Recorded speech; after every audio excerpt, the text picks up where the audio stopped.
Hello everyone, welcome to the next video. As you know, my name is Amit and I started a series of vocabulary words. To get more information, please subscribe this channel to get more updates every day. So please press the bell icon.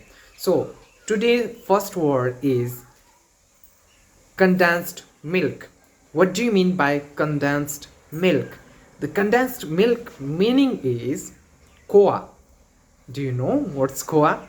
So it makes in Haryana, Punjab. So people make in Haryana. So I will show you that's the Khoa. So second word is water balls. So what do you mean by water balls? The meaning of water balls is pani puri.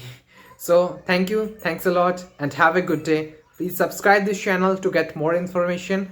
And if you want to do English speaking course with us, so you can call to us on these contact numbers. So thank you, have a nice day.